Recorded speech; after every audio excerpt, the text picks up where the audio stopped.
প্রিয় শিক্ষার্থীবৃন্দ, তোমাদের সবাইকে বিসিএসই কলেজের রসায়ন অনলাইন ক্লাসে স্বাগত জানাচ্ছি। তোমরা কেমন আছো সবাই? স্যার ভালো আছি, আপনি ভালো আছেন? হ্যাঁ, আছি ভালো। তো আমি গত ক্লাসে তোমাদেরকে অ্যালকেন নিয়ে আলোচনা করেছিলাম। আজকে আমি আলোচনা করব অ্যালকিন এবং অ্যালকাইন। শুরুতেই অ্যালকিনের সাধারণ প্রস্তুতি। তোমরা বোর্ড লক্ষ্য করো। অ্যালকোহলের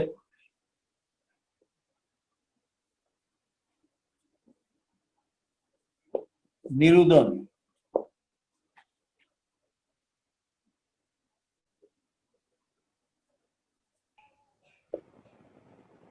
অ্যালকোহলের নিরুদন দ্বারা, নিরুদন জিনিসটা কি? পানি শোষণ। নিরোধক পদার্থ কাকে বলে? যেই পদার্থ অন্য পদার্থ থেকে পানির অণুকে শোষণ করতে পারে তাদেরকে বলে নিরোধক পদার্থ। আর নিরোধক পদার্থ ব্যবহার করে, যেমন গাঢ় সালফেটের একটা নিরোধক পদার্থ, অনাদ্র অ্যালুমিনিয়াম অক্সাইড, ক্যালসিয়াম অক্সাইড, অনাদ্র ক্যালসিয়াম ক্লোরাইড, এগুলোকে বলে নিরোধক পদার্থ। এগুলো অন্য পদার্থ থেকে পানির অণুকে শোষণ করে। আর এই প্রক্রিয়াটার নাম হচ্ছে নিরোধন। তাহলে অ্যালকোহলের নিরোধন দ্বারা আমরা অ্যালকিন পাবো, এবং তাহলে নিরোধন করতে হলে আমাদের এখানে নিরোধক পদার্থ ব্যবহার করতে হবে। দেখো তোমরা,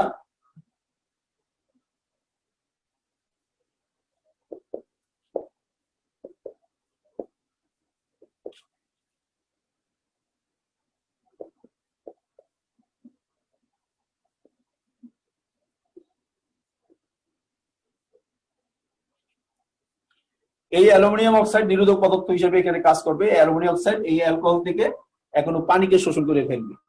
কিভাবে পানি অণুটা শোষণ করবে তোমরা একটু যদি মেকানিজমটা লক্ষ্য করো, তোমাদের খুব সহজ মনে হবে। এখানে নিরোধন প্রক্রিয়া সবসময় কিন্তু এখানে এটা আলফা কার্বন, এটা বিটা কার্বন, বিটা কার্বন থেকে একটা হাইড্রোজেন যাবে। আমরা এটাকে এইভাবে লিখতে পারি, এইভাবে লিখতে পারি। এখানের এইচ আর ওএইচ মিলে পানি হবে, আর এই সিগমা বন্ধনের ইলেকট্রন গুলো এখানে যাবে।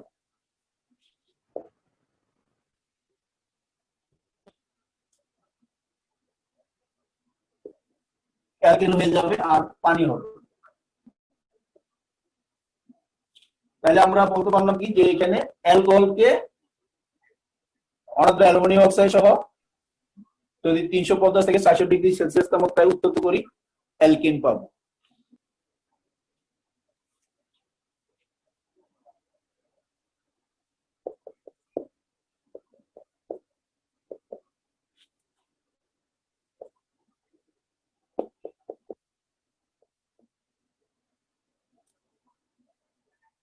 অ্যালকোহলকে যদি আমরা গাঢ় সালফিউরিক সহ উত্তপ্ত করি, এই তাপমাত্রাটা 165 থেকে 170 ডিগ্রি সেলসিয়াস তাপমাত্রা। এখানে গাঢ় সালফিউরিক এইটা একটা নিরোধক পদার্থ, এইটা কিন্তু এখান থেকে এখনো পানিকে বের করবে। ওই একই রকম আগেরটার মতো এখানে একটা হাইড্রোজেন প্রোটন হিসেবে যাবে, আর এই সিগমা বন্ধনের ইলেকট্রন এখানে আসবে।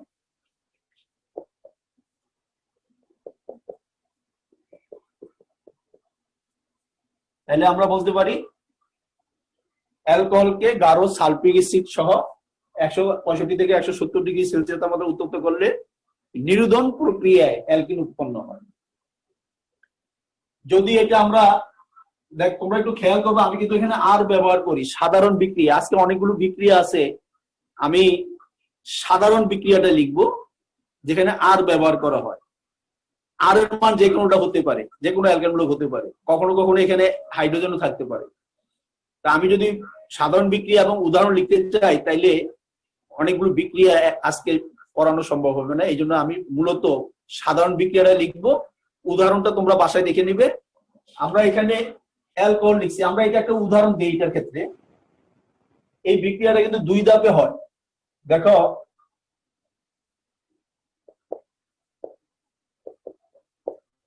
এই যে ইথানল, এটা এইভাবে লেখা হয় HOSO3H। এটা কিন্তু গাঢ় সালফিউরিক অ্যাসিড। আমি একটু কায়দা করে লিখলাম। এই ইথানল ইথানল গাঢ় সালফেটের সাথে 100°C তাপমাত্রায় প্রথমে উত্তপ্ত করলে কি হয় দেখো, এখানে এইচ আর ওএইচ মিলে পানি হয়ে যাবে আর এটা এখানে যুক্ত হয়ে যাবে। তাইলে কি হয়,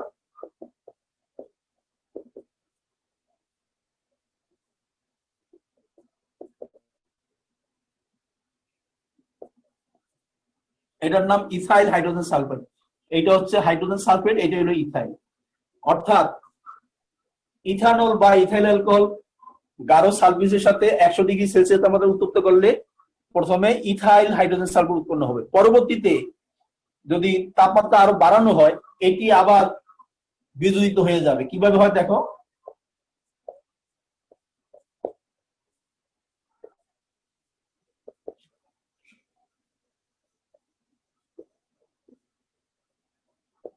এবার তাপমাত্রা আরো বাড়াইলে এখানে অপসারণ বিক্রিয়াটা হয় কিভাবে তোমরা একটু খেয়াল করো। এই যে এইটা অপসারিত হবে, আর এই যে আলফা আর বিটা, বিটা কার্বন থেকে আমরা এটাকে এইভাবে লিখতে পারি, এইভাবে লিখতে পারি। তখন এইচটা আর এটা মিলে সালফিউরিক অ্যাসিড হয়ে যাবে, আর এই সিগমা বন্ধন ইলেকট্রন এখানে যাবে। যে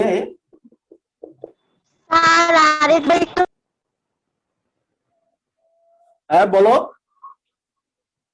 স্যার, আরেকবার একটু বুঝ। আচ্ছা আচ্ছা, আমি বলছি দেখো, অর্থাৎ তোমার পরীক্ষা যদি প্রশ্ন আসে যে ইথানল থেকে কিভাবে ইথিন পাওয়া যায়, এটার উত্তর হচ্ছে ইথানলকে 165 থেকে 170°C তাপমাত্রায় গাঢ় সালফেট সহ উত্তপ্ত করলে ইথিন পাওয়া যাবে। তবে এই বিক্রিয়াটি 2 ধাপে সম্পন্ন হয়। এই ইথানল প্রথমে গাঢ় সালফেট, দেখো এটা কিন্তু সালফিউরিক অ্যাসিড, আমি একটু কায়দা করে লিখলাম বন্ধন কিভাবে ভাঙে সেটার জন্য। এটা কিন্তু আসলে সালফিউরিক অ্যাসিড। এখানের এইচ আর ওএইচ মিলে পানি হয়ে অপসারিত হয়ে যাবে, তখন ইথাইল হাইড্রোজেন সালফেট হবে। অর্থাৎ তাপমাত্রা যখন আমরা বাড়াবো, শুরুতে 100°C তাপমাত্রা হলে তখন ইথাইল হাইড্রোজেন সালফেট হবে। এই ইথাইল হাইড্রোজেন সালফেট যেটা হয়, এটা ভেঙে যায়, এই হাইড্রোজেন আর এটা মিলে সালফিউরিক অ্যাসিড, আর এই সিগমা বন্ধনের ইলেকট্রন এখানে আসলে পাই বন্ধন হবে, ইথিন হবে।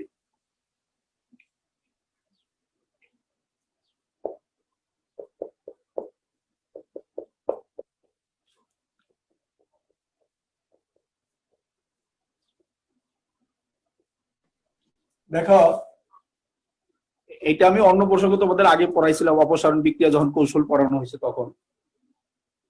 এটা কি একটা হ্যালোজেন অ্যালকেন বা অ্যালকাইল হ্যালাইড, এটাকে যদি অ্যালকোহলীয় পটাশিয়াম, এখানে এএলসি মানে কি অ্যালকোহল, অর্থাৎ পটাশিয়াম হাইড্রোক্সাইডটা অ্যালকোহলের মধ্যে দ্রবীভূত অবস্থায় থাকবে। তাহলে আমরা এটাকে বলবো অ্যালকোহলীয় পটাশিয়াম হাইড্রোক্সাইডের সাথে তাপ দিলে এখানে কিভাবে অপসারণ হয় দেখো, এই হ্যালোজেনটা অপসারিত হবে, আর এই যে আলফা বিটা, এই বিটা কার্বন থেকে একটা হাইড্রোজেন, এই হাইড্রোজেনটা আমি এইভাবে লিখলাম। সবগুলো বিক্রিয়া একই রকমের, একটা বুঝলে বাকি সব বোঝা যায়। এখানে প্রোটনটা এটার সাথে যুক্ত হয়ে হাইড্রোজেন হ্যালাইড হবে, আর এই সিগমা বন্ধন ইলেকট্রন এখানে গিয়ে পাই বন্ধন গঠন করবে।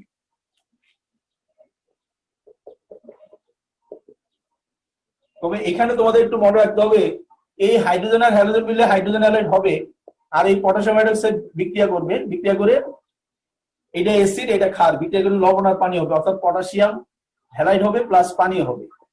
এই বিক্রিয়াটা সংঘটিত হবে। তবে এই বিক্রিয়াটা এখানে দেখা যাবে না, এটা তোমাকে মনে মনে বুঝে নিতে হবে।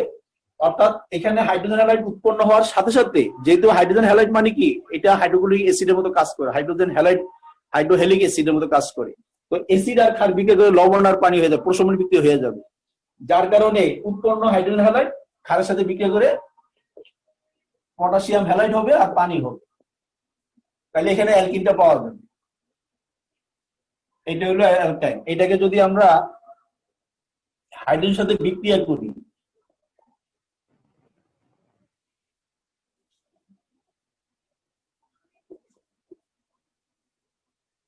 তোমরা লক্ষ্য করো, এটা হলো হাইড্রোজেন সংযোজন বিক্রিয়া। তো আমরা জানি যে সংযোজন বিক্রিয়ায় পাই বন্ধন বেগে হাইড্রোজেন যুক্ত হয়, এই পরও আগে পড়ানো হয়েছে তোমাদের। এক্ষেত্রে প্লাডিয়াম, এটা কিন্তু পিডি মানে প্লাডিয়াম ধাতু, আর বেরিয়াম সালফেট, এখানে প্লাডিয়ামটা কিন্তু আসলে প্রভাবক, বেরিয়াম সালফেটটা হচ্ছে প্রভাবক বিষ। অর্থাৎ বেরিয়াম সালফেটটা প্লাডিয়াম প্রভাবকের প্রভাবন ক্ষমতাটাকে নিয়ন্ত্রণ করে। নিয়ন্ত্রণ কেন করে তোমরা লক্ষ্য করো, এখানে একটা পাই বন্ধন ভাঙবে আর এই হাইড্রোজেনের অণুটা এইভাবে ভাঙবে। তো এই পাই বন্ধনটা ভাঙলে এই কার্বন একটা বন্ধন খালি হবে, এই কার্বন বন্ধন খালি হবে, তখন একটা হাইড্রোজেন এখানে যাবে আর একটা হাইড্রোজেন এখানে যাবে, তাইলে কি দাঁড়াবে?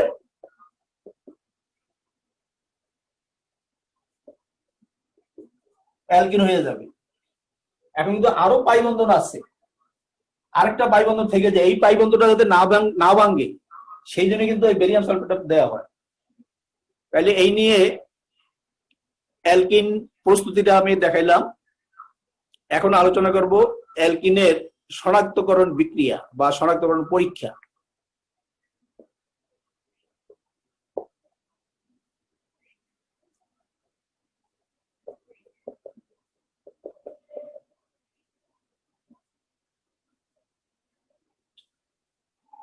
যদি অ্যালকিন থাকে যেমন ইথিন, এখানে পাই বন্ধনটা ভাঙবে, এই ব্রোমিন অণুটা এইভাবে ভাঙবে, ভাঙলে এই কার্বন একটা বন্ধন খালি হবে, এই কার্বন বন্ধন এইটা এখানে আসবে আর এইটা এখানে যাবে, তাহলে কি দাঁড়াবে?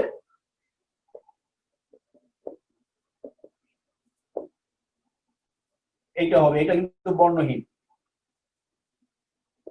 1,2-ডাইব্রোমো ইথেন।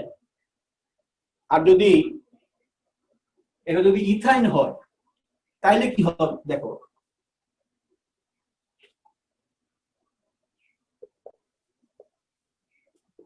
এখানে কিন্তু দুইটা পাই বন্ধন আছে, দুইটা পাই বন্ধন ভাঙবে, তখন 2 অণু ব্রোমিন যুক্ত হবে, তখন CH Br CH Br এটা হচ্ছে 1,2-ডাইব্রোমো ইথেন, আর এটা 1,1,2,2 টেট্রাব্রোমো ইথেন। এবং এই যৌগগুলো যখন হবে তখন ব্রোমিনের লাল বর্ণটা বর্ণহীন হয়ে যাবে। যদি লাল বর্ণ বর্ণহীন হয় তখন আমরা বুঝবো যে জৈব যৌগের অণুর ভিতরে পাই বন্ধন আছে, অথবা এটা অসম্পৃক্ত যৌগ। আর অসম্পৃক্ত যৌগ মানে কি, সেখানে অ্যালকিনও হতে পারে অ্যালকাইনও হতে পারে।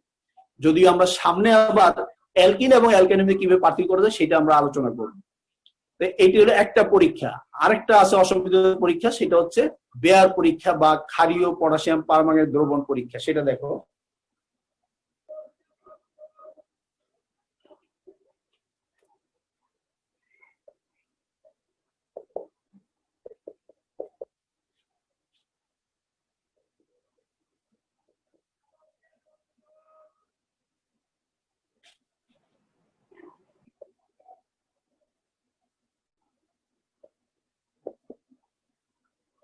এখানে এই যে পটাশিয়াম পারম্যাঙ্গনেটের সাথে ক্ষার থাকে, এই জন্য এটাকে বলে ক্ষারীয় পটাশিয়াম পারম্যাঙ্গানেট দ্রবণ পরীক্ষা। আর বিজ্ঞানী বেয়ারের নাম অনুসারে এটা বেয়ার পরীক্ষা বলা হয়। এক্ষেত্রে এই পটাশিয়াম পারম্যাঙ্গানেট এবং পটাশিয়াম হাইড্রোক্সাইড বিক্রিয়া করে জাইমান অক্সিজেনটা উৎপন্ন করে, এটাকে বলে জাইমান অক্সিজেন। এই জাইমান অক্সিজেনটা খুব সক্রিয় হয়, আর দ্রবণ ভিতরে পানি থাকে। এই পানি আর এই জাইমান অক্সিজেন এরা মিলে কিন্তু এইরকম একটা অবস্থা সৃষ্টি হয়। তখন এই বন্ধনটা ভাঙবে, এখানে একটা পাই বন্ধন ভাঙবে, তো পাই বন্ধন ভাঙলে এই কার্বনের বন্ধন খালি হবে, এই কার্বন বন্ধন খালি হবে, এটা এক হাতে এটা যাবে আর হাতে এটা যাবে,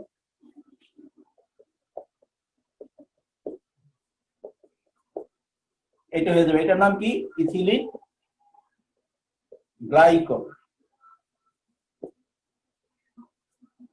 ইথিলিন গ্লাইকল উৎপন্ন হবে। এবং এক্ষেত্রে পটাশিয়াম পারম্যাঙ্গানেটের যে গোলাপি বর্ণ বা তীব্র বেগুনি বর্ণ সেটা বর্ণহীন হয়ে যাবে। যদি বর্ণহীন হয় তখন আমরা বুঝবো যে জৈব যৌগটা অসম্পৃক্ত যৌগ। তো এখানে আমরা এটা ইথিনের ক্ষেত্রে দেখাইলাম, অ্যালকিনের ক্ষেত্রে দেখাইলাম। যদি অ্যালকাইন থাকে, ইথাইন থাকে, তাইলে কি ঘটে দেখো,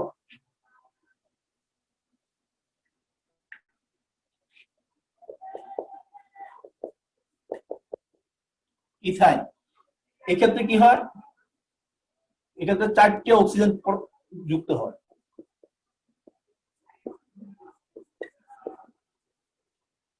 এক্ষেত্রে এই কার্বনটা কার্বক্সিমূলক হয়ে যাবে, এই কার্বনটা কার্বক্সিমূলক হয়ে যাবে, তাহলে কার্বক্সিমূলক হবে HOOC COOH।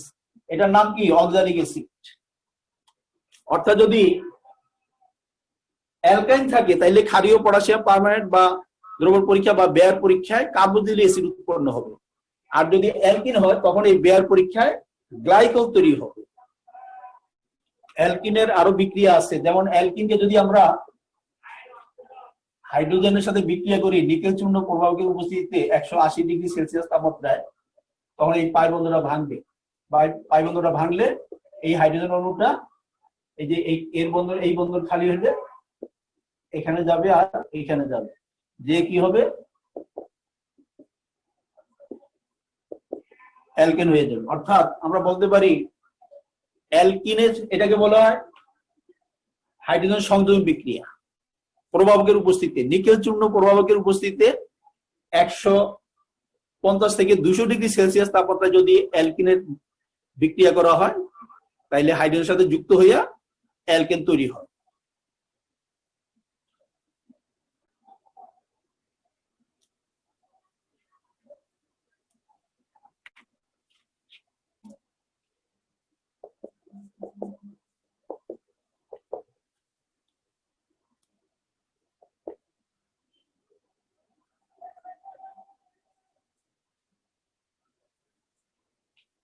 দেখো, এই অ্যালকিনের সাথে যদি আমরা গাঢ় সালফিউরিক অ্যাসিডের সাথে বিক্রিয়া করাই, গাঢ় সালফিউরিক সাথে বিক্রিয়া করলে প্রথমে অ্যালকাইল হাইড্রোজেন সালফেট উৎপন্ন হবে, পরবর্তীতে আদ্র বিশ্লেষণ করলে অ্যালকোহল তৈরি হবে। কিভাবে হয় সেটা দেখো। এটা কিন্তু গাঢ় সালফিউরিক অ্যাসিড, এটা বিক্রিয়া করলে পাই বন্ধনটা ভাঙবে। পাই বন্ধন ভাঙলে এখানে বন্ধন খালি হবে, এর একটা বন্ধন খালি হবে। এক বন্ধন এইটা, এই হাতে আসবে এইটা, আর আরেক হাতে আসবে এইটা। আসলে কি হবে,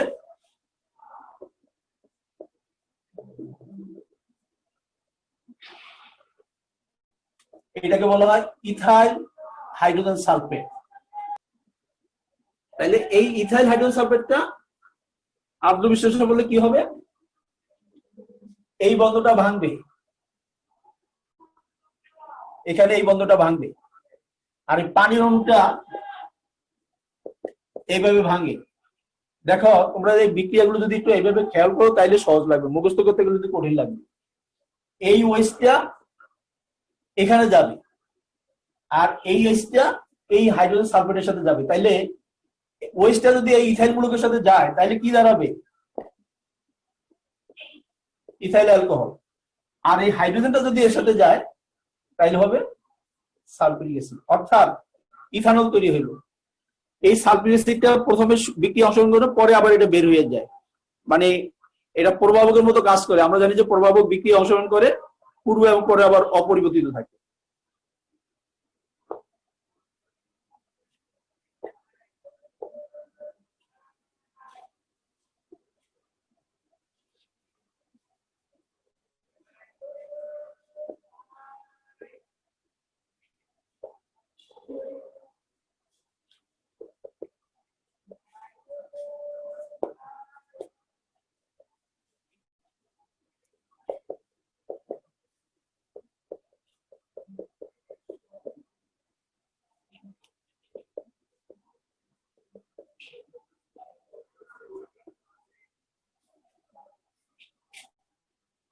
এইটা এটা একটা ডাই হ্যালোজেনো অ্যালকেন, আমরা সংক্ষেপে বলি ডাইহ্যালাইড। এই ডাইহ্যালাইডকে যদি অ্যালকোহলীয় পটাশিয়ামের সাথে যদি আমরা তাপ দেই, তাইলে এখান থেকে দুই অণু হাইড্রোজেন হ্যালাইড উৎপন্ন হবে, প্রথমে অপসারণ হবে। দেখো তোমরা একটু বিক্রিয়াটা বুঝো, এই যে এই হাইড্রোজেনটা আমি এইভাবে দেখাইতে পারি, আবার এই হাইড্রোজেনটা এইভাবে দেখাইতে পারি। লক্ষ্য করো, এই হাইড্রোজেনের সাথে এই হ্যালোজেন মানে পরবর্তী কার্বনে পার্শ্ববর্তী কার্বন, যেটা এটা সাপেক্ষে এটা বিটা কার্বন, আবার এটা সাপেক্ষে এটা বিটা কার্বন। এই হাইড্রোজেন আর এই হ্যালোজেন মিলে এক অণু হাইড্রোজেন হ্যালাইড হবে, আবার এই হাইড্রোজেন আর এই হ্যালোজেন মিলে আরেক অণু হাইড্রোজেন হ্যালাইড, দুই অণু হাইড্রোজেন হ্যালাইড হবে। তো এই বন্ধন, এই সিগমা বন্ধন, এটা বন্ধন ভাঙলে এখানে নতুন করে দুইটা বন্ধন সৃষ্টি হবে। দুইটা যদি বন্ধন সৃষ্টি হয় তাহলে কি হয়, অ্যালকাইল হয়ে যাবে। আর এই যে তোমরা খেয়াল করে, যে দুই অণু যে হাইড্রোজেন হ্যালাইড হইলো, এটা আবার পটাশিয়ামের সাথে বিক্রিয়া করে পটাশিয়াম হ্যালাইড এবং পানি হয়ে যাবে।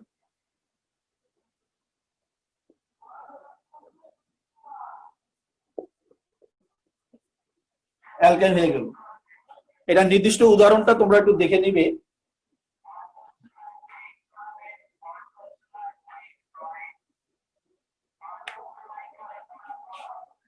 দুই নম্বর পদ্ধতি কি, টেট্রাহ্যালাইড থেকে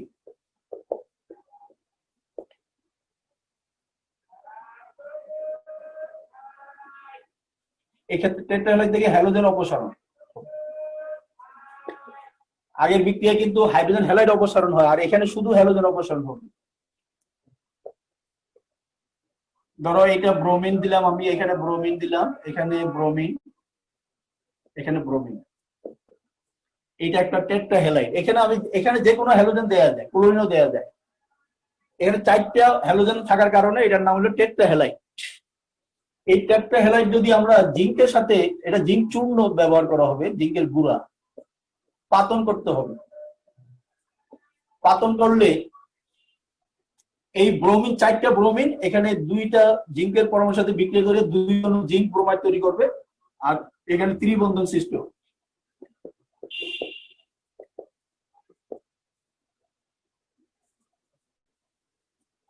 জিঙ্ক ব্রোমাইড হবে। এটা 2 নম্বর পদ্ধতি। 3 নম্বর পদ্ধতি হচ্ছে ক্যালসিয়াম কার্বাইডের আদ্র বিশ্লেষণ থেকে। 3 নম্বর পদ্ধতিটা একটু ইম্পর্টেন্ট, এটা বিভিন্ন সময় পরীক্ষায় আসে। তাহলে ক্যালসিয়াম কার্বাইড থেকে কিভাবে ইথাইন বা অ্যাসিটিলিন গ্যাস তৈরি করা যায়, এই পদ্ধতিটি শিল্পক্ষেত্রে এবং পরীক্ষাগারেও অ্যাসিটিলিন গ্যাস প্রস্তুতিতে ব্যবহার করা হয়। তো এই ক্ষেত্রে প্রথমত কথা হচ্ছে ক্যালসিয়াম কার্বাইডের আদ্র বিশ্লেষণ হবে, অর্থাৎ ক্যালসিয়াম কার্বাইডকে পানির সাথে বিক্রিয়া করলে অ্যাসিটিলিন বা ইথাইন উৎপন্ন হবে। কিন্তু ওই ক্যালসিয়াম কার্বাইড যেটা, সেটাকে আবার কিভাবে প্রস্তুত করতে হয়, সেটাকে তৎক্ষণাৎ বিক্রিয়া সাহায্যে প্রস্তুত করে নিতে হয়। চুন বা লাইম অর্থাৎ ক্যালসিয়াম অক্সাইডের সাথে কোক কার্বনকে বৈদ্যুতিক চুল্লিতে 2000 থেকে 3000 ডিগ্রি সেলসিয়াস তাপমাত্রায় উত্তপ্ত করলে ক্যালসিয়াম কার্বাইড পাওয়া যায়। সেই ক্যালসিয়াম কার্বাইডকে পরবর্তীতে পানির সাথে সাধারণ তাপমাত্রায় বিক্রিয়া করলে ইথাইন বা অ্যাসিটিলিন উৎপন্ন হয়। তোমরা বিক্রিয়া বোর্ডে লক্ষ্য করো।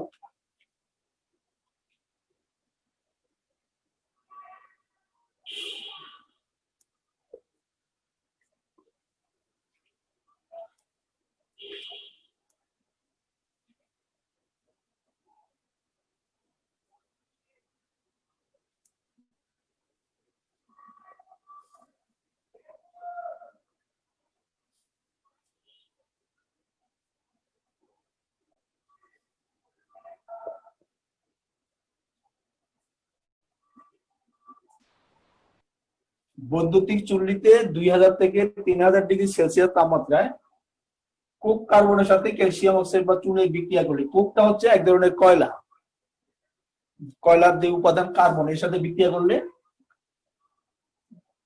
এই ক্যালসিয়াম কার্বনের সাথে বিক্রিয়া করবে, ক্যালসিয়াম কার্বাইড হবে, আবার কার্বন মনোক্সাইড হবে, CaC2, calcium carbide plus carbon monoxide হবে। এটাকে আবার গাঠনিক সংকেতে এইভাবে লেখা যায়,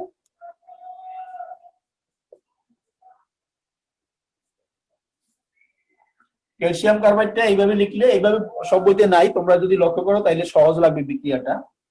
পানির সাথে বিক্রিয়া হবে, পানির অণুটা আমরা এইভাবে লিখলাম, 2 অণু পানির সাথে এটা হবে সাধারণ তাপমাত্রা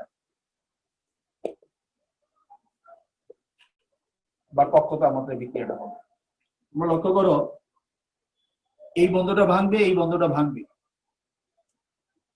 আবার পানির অণু এইভাবে ভাঙবে। তো এই কার্বনের সাথে একটা হাইড্রোজেন আসবে, এই কার্বনের সাথে একটা হাইড্রোজেন আসবে, আর এই যে ক্যালসিয়াম, এটা আবার যে 2টা হাইড্রোক্সি মূলকের সাথে ক্যালসিয়াম হাইড্রোক্সাইড হয়ে যাবে।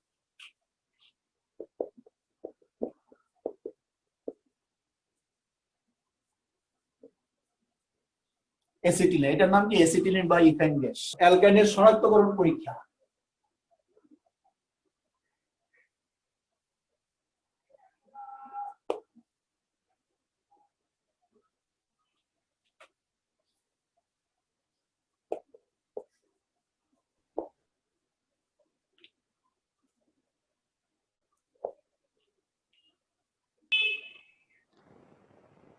অ্যামোনিয়া মিশ্রিত সিলভার নাইট্রেট দ্রবণ পরীক্ষা। তোমরা মনে রাখবে, অ্যালকাইন 1 এর অম্লধর্ম আছে। আমি এখন যে সমীকরণগুলো দেখাবো এগুলো অ্যালকাইন 1 এর ক্ষেত্রে প্রযোজ্য। অ্যালকাইন 1 মানে কি? 1 নম্বর কার্বনের ত্রিবন্ধন থাকবে। তাইলে আমরা বলতে পারি অ্যালকাইন 1 অ্যামোনিয়া মিশ্রিত সিলভার নাইট্রেট দ্রবণের সাথে বিক্রিয়া করে সিলভার অ্যালকাইনাইডের সাদা পদক্ষেপ তৈরি করবে। তোমরা একটু বিক্রিয়া লক্ষ্য করো।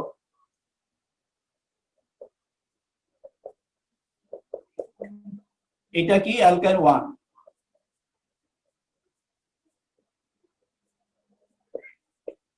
এই যে 1 2 দেখো 1 নম্বর কার্বনে ত্রিবন্ধন আছে, এই জন্য কিন্তু আমি অ্যালকাইন 1 লিখলাম। 1 নম্বর কার্বনে যদি ত্রিবন্ধন থাকে সেই হাইড্রোজেনটাই কেবলমাত্র ধাতু দ্বারা প্রতিস্থাপন করা যায়। তাহলে এইটা অ্যামোনিয়াম মিশ্রিত সিলভার নাইট্রেট মানে কি, মানে হলো অ্যামোনিয়াম হাইড্রোক্সাইড দ্রবণের মধ্যে সিলভার নাইট্রেট দ্রবণ যদি দেয়া হয়, ammonium hydroxide plus silver nitrate বিক্রিয়া করে একটা জটিল যৌগ তৈরি হয় যেটাকে বলা হয় ডাই অ্যামিন সিলভার নাইট্রেট। যৌগটা হবে এইটা।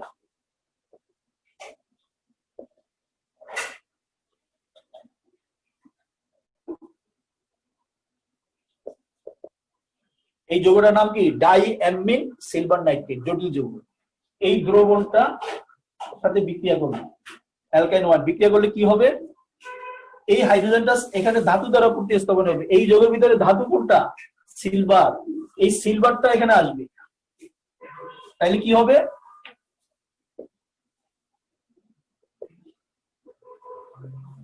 এটা হয়ে যাবে, এটার নাম সিলভার অ্যালকাইনাইট। সিলভার অ্যালকাইনাইট, এটা সাদা পদক্ষেপ হবে, সাদা পদক্ষেপ হবে। আর লক্ষ্য করো এখানে দুইটা অ্যামোনিয়া অণু আছে, একটা অ্যামোনিয়া অণু একটা হাইড্রোজেন সাথে, এখানে একটা প্রোটনের সাথে যুক্ত হয়ে অ্যামোনিয়াম আয়ন হবে, অ্যামোনিয়াম আয়ন আর নাইট্রেট মিলে হবে অ্যামোনিয়াম নাইট্রেট। আর আরেকটা অ্যামোনিয়া অণু থেকে যাবে, সেটা অ্যামোনিয়া গ্যাস হিসাবে বের হবে, এটা দ্রবণে থেকে যাবে একই। তাহলে আমরা বলতে পারি অ্যালকাইন 1 এর মধ্যে অ্যামোনিয়া মিশ্রিত সিলভার নাইট্রেট দ্রবণ অর্থাৎ ডাইঅ্যামিন সিলভার 1 নাইট্রেট দ্রবণ যোগ করলে সিলভার অ্যালকাইনাইডের সাদা পদক্ষেপ তৈরি হবে, সাথে অ্যামোনিয়াম নাইট্রেট এবং অ্যামোনিয়া গ্যাস নির্গত হবে। এই সাদা পদক্ষেপ যদি পড়ে তখন আমরা বুঝতে পারবো যে যৌগটা অ্যালকাইন 1। অ্যালকাইন 2 এই বিক্রিয়া প্রদর্শন করবে না, অ্যালকিন 1 ও এই বিক্রিয়া প্রদর্শন করবে না, অ্যালকেন এই বিক্রিয়া প্রদর্শন করবে না। খুবই গুরুত্বপূর্ণ বিক্রিয়া এটা। আমি আরেকটা বিক্রিয়া এরকম আছে আমি বলছি, এই যে অ্যামোনিয়াম হাইড্রোক্সাইড আর কিউপ্রাস ক্লোরাইড বা কপার, এইটা বিক্রিয়া কিন্তু এই যৌগটা হবে। এটা কিন্তু একটা জটিল যৌগ, যেটা তোমাদের আগের বিক্রিয়ার ক্ষেত্রে হয়েছিল ডাইঅ্যামিন সিলভার 1 নাইট্রেট, এইটার নাম বলা হয় ডাইঅ্যামিন কপার 1 ক্লোরাইড। এখানে এই যে কপার, এই কপারের যোজনীটা হচ্ছে 1, এই কারণে জটিল যৌগের নামকরণে কিন্তু কপারের যোজনীটা দেখাইতে হয়। তাহলে এটার নাম কি বলবো? Diamine copper 1 chloride. এটাকে আবার এইভাবেও লেখা যায়, এটা আসলে সঠিকভাবে এইভাবে লিখতে হয়, এটা থার্ড ব্র্যাকেট, এটা ধনাত্মক আয়ন, এটা ঋণাত্মক আয়ন। তোমরা এই যৌগটা সম্পর্কে একটু জানবে। এটাকে দুইটা নামে ডাকা হয়, একটা হলো কিউপ্রাস ক্লোরাইড, এটা হলো পুরাতন পদ্ধতি কিউপ্রাস আস, কপারের যোজনী 1। আমরা জানি কপারের যোজনী দুই ধরনের আছে, 1 আর 2। যেহেতু কপারের যোজনী এখানে 1, এই জন্য কিউপ্রাস ক্লোরাইড। আবার ইউপেক পদ্ধতিতে হচ্ছে কপার 1 ক্লোরাইড। এই কিউপ্রাস ক্লোরাইড আর অ্যামোনিয়াম হাইড্রোক্সাইড বিক্রিয়া করলেই কিন্তু এইটা হবে। বিক্রিয়া পাত্রে এইটা দেওয়া হয় না, বিক্রিয়া পাত্রে দেওয়া হবে অ্যামোনিয়াম হাইড্রোক্সাইড আর কিউপ্রাস ক্লোরাইড, দিলে তাৎক্ষণিকভাবে এই জটিল যৌগ তৈরি হবে। এইটা বিক্রিয়া করবে, এইটা বিক্রিয়া করে কি হবে তোমরা একটু লক্ষ্য করো। এই হাইড্রোজেনটা এখানে যেটা ধাতু আছে, ধাতু দ্বারা প্রতিস্থাপন হবে। আমরা জানি যে অ্যাসিডের হাইড্রোজেন ধাতু দ্বারা প্রতিস্থাপিত হয়ে লবণ তৈরি করে, এটা ক্লাস 8-9 এর তোমাদের পড়া। তাহলে এই হাইড্রোজেনটা ধাতু দ্বারা প্রতিস্থাপন হবে। এই যৌগের ভিতরে ধাতু কোনটা? কপার। এই কপারটা এখানে প্রতিস্থাপন, এই হাইড্রোজেনটা সরিয়ে দিন,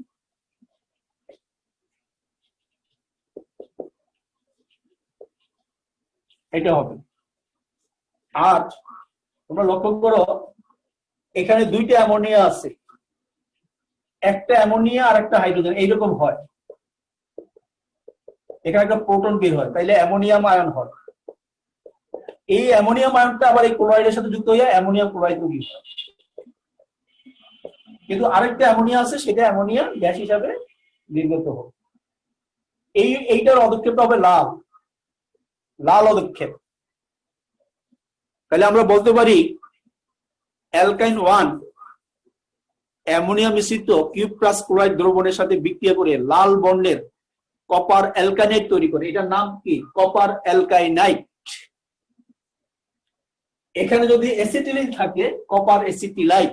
তো এই বিক্রিয়া দুইটা যেহেতু ইম্পর্টেন্ট, আমি একটু বিক্রিয়াটা অ্যাসিটিলিনের ক্ষেত্রে বিক্রিয়াটা দেখে দিই। যেমন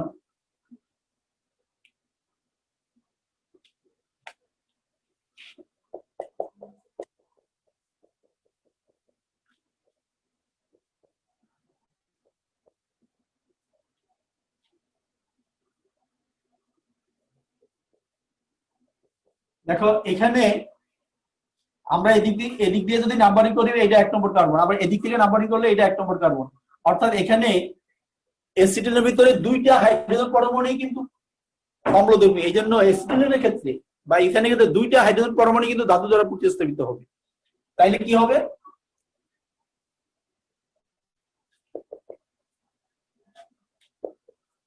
এইটা হবে, এটার নাম কপার অ্যাসিটিলাইট। কপার অ্যাসিটিলাইট লাল বর্ণের অধিক্ষেপ তৈরি হবে। আর কি হবে? আর অ্যামোনিয়াম ক্লোরাইড হবে। অ্যামোনিয়াম ক্লোরাইডের সাথে আর অ্যামোনিয়া গ্যাস হবে। দেখো আমি আগের বিক্রিয়াটা আমি এখানে সংক্ষেপে বলে দিই। যদি এখানে সিলভার থাকে, সিলভার এখানে আসবে, দুইটা সিলভার আসবে, তখন বলা হবে সিলভার অ্যাসিটিলাইট। এই বিক্রিয়ার সাইজে কিন্তু ইথিন এবং ইথাইনের মধ্যে পার্থক্য করা যায়। ইথিন এই বিক্রিয়া প্রদর্শন করবে না, ইথাইন এই বিক্রিয়া প্রদর্শন করবে। পরীক্ষায় আসতে পারে ইথিন এবং ইথাইনের মধ্যে কিভাবে পার্থক্য করবে, অথবা ইথাইন এবং ইথেনের মধ্যে কিভাবে পার্থক্য। ইথেন ওই বিক্রিয়া প্রদর্শন করবে, ইথাইন এই বিক্রিয়া প্রদর্শন করবে।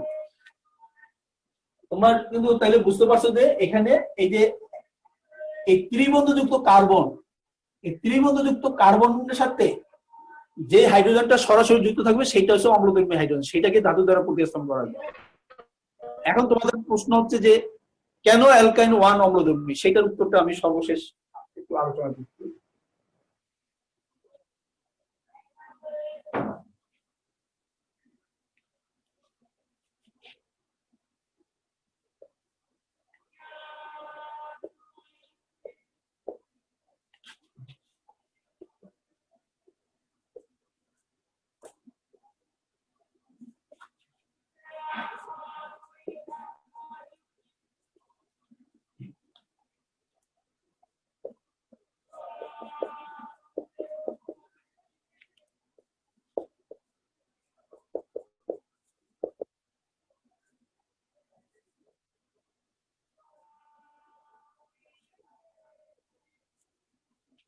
তোমরা একটু লক্ষ্য করো, এটা একটু বেসিক প্রশ্ন, খুব ইম্পর্টেন্ট প্রশ্ন, পরীক্ষা আসে। অ্যালকাইন 1 কেন অম্লধর্মী? তোমরা লক্ষ্য করো এই যে ত্রিবন্ধযুক্ত কার্বন যেটা আছে, এই কার্বনের সাথে হাইড্রোজেন যুক্ত আছে, এখানে এই কার্বনটা ত্রিবন্ধযুক্ত কার্বন কিন্তু sp সংকরণ হয় আগের পড়া। এখানে দ্বিবন্ধন আছে, দ্বিবন্ধযুক্ত কার্বনের ক্ষেত্রে sp2 সংকরণ হয়। একক বন্ধন আছে এখানে, এটার ক্ষেত্রে sp3 সংকরণ হয়।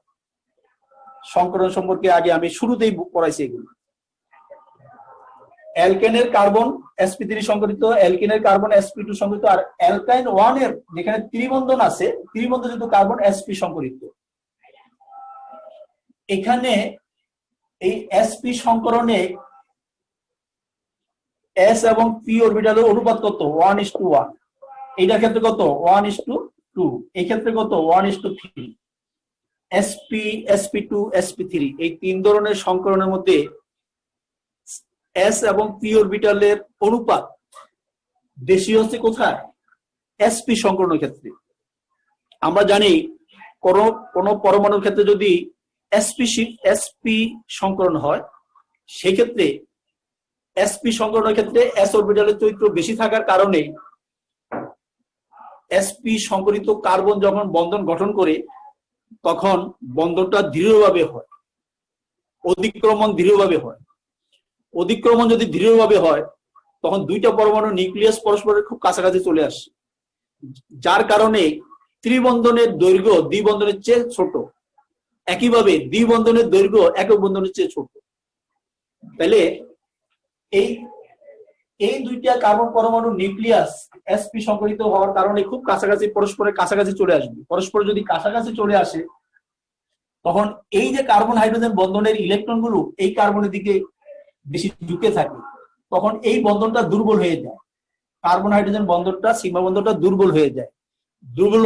দুর্বল হওয়ার কারণেই হাইড্রোজেন পরমাণুটা সহজে প্রোটন হিসাবে অপসারিত হতে পারে, প্রতিস্থাপিত হতে পারে। এই কারণেই অ্যালকাইন 1 অম্লধর্মী। সময় শেষ। সবাই সুস্থতা কামনা করে আজকে অনলাইন ক্লাস এখানেই শেষ করছি। সবাই ভালো থাকুন, ধন্যবাদ। স্যার আসসালামু আলাইকুম।